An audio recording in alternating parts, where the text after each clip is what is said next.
Kristen and I first met probably before high school, but became good friends starting freshman year, and it hadn't stopped since. We stayed close through college. We had babies at the same time. We've just both been in Shreveport, so it's been easy to obviously stay good friends with her. Kristen and I went to school together. She was a junior when I was a freshman, so you know, as a freshman boy, you kind of know who all the upperclassmen girls are early. So, and she was very involved in sports and school activities and clubs and whatnot. So, easy to know who Kristen was early on. She was on the first girls basketball team we had. She was a freshman, skinny as a rail. I always remember her mom yelling from the stands, "Shoot, Kristen, shoot, Kristen, shoot." She worked real hard. She always stayed after practice and worked hard on her game and was very successful at it. She's very passionate about what she believes in and what she's involved in. She's loyal to her friends, to her family. She's funny. She's smart. Just an all-around great person. Kristen is, you know, just a great friend. You know, hard worker. You know, obviously, you know, this school has been very important to her.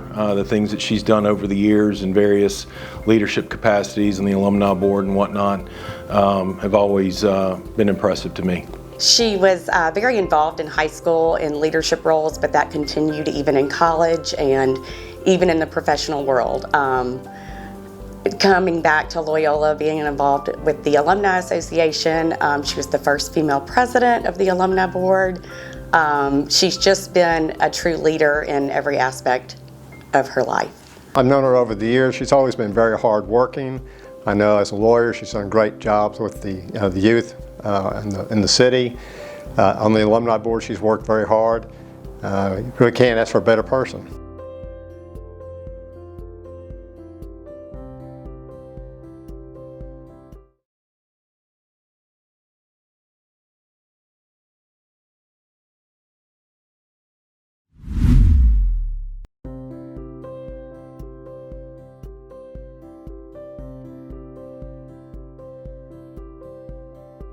I've known Richard Holwill since we attended St. Joseph's Elementary School together.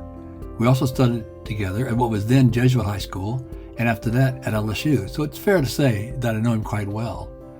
However, I didn't expect the Richard Holwill I knew at Jesuit High School to become NPR White House correspondent. I was even more surprised at his rise to prominence as a U.S. ambassador and as an appointee to other important policymaking positions in the State Department. He has now become an astute commentator on global affairs for the Jackson Hole Center for Global Affairs. His contributions to enhancing the positions of the United States on the world stage can make him someone Loyola College Prep can be proud of, and make him someone definitely worthy of being enrolled in the Hall of Honor. His accomplishments have brought honor not only to himself and his family, but also to the high school which educated him. Hello, my name is Andrew Rector. In speaking of Richard Holwill, I first met him in 1989. I was then in the Marine Corps, and I was assigned as the detachment commander for the Marine Security Guards at the embassy in Quito, Ecuador. We immediately bonded together, I think because he was a former Marine, and he understood the task ahead of me as well as I did. I've always found him to be a persistent and implicit leader.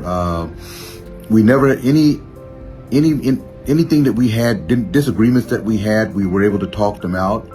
He was firm, didn't allow a lot of indiscretions within our conversations. Everyone in the embassy, all the leadership positions, he was well respected. He led with a firm hand, but with an understanding hand. He was always willing to talk to anyone about any problem. And we all understood that he was the boss. He was the head man. And he would always listen to us and would always come to an understanding.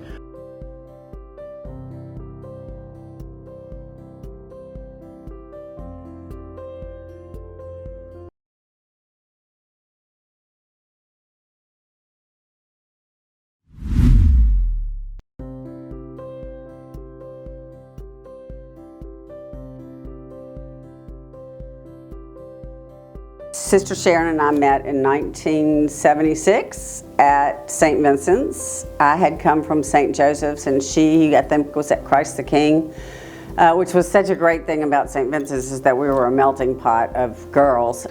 I've known Sister Sharon for more than 50 years. In fact, we grew up across the street from each other. She now lives in the house she grew up in, and she actually lives across the street from my son, who lives in the house I grew up in. Met Sister Sharon in high school at St. Vincent's.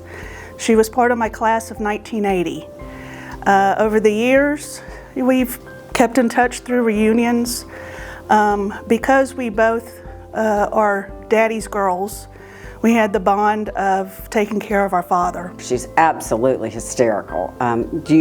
The public is not aware of that, but when we get together as a group, she's very funny. Selflessness. I mean, she is not, she thinks of others before herself. Her quiet demeanor, her graciousness, what can you say? I think Sister Sharon exemplifies everything our school wants in a representative. She is obviously devout, she is consistently kind, and she's unfailingly selfless. I never would have guessed she was a sister. She would be a sister. No, I did not. In fact, I will tell you that she failed Sister Margaret Rose's theology class, and Sister Margaret Rose put a big giant red F on her report card. You know, never thought she would be a sister or a nun. We were surprised when she showed up our 10-year reunion in a habit. We thought she was kidding.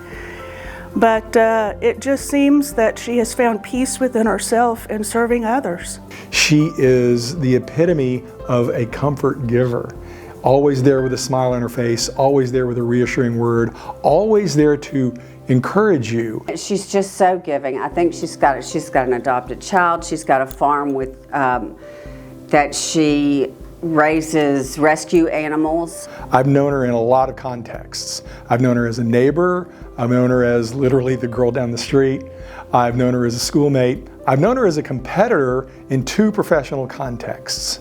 But I've never heard her say an unkind word, and I've never heard anyone say an unkind word about her. She's just got a heart of gold, and if you meet her, you'll know it immediately.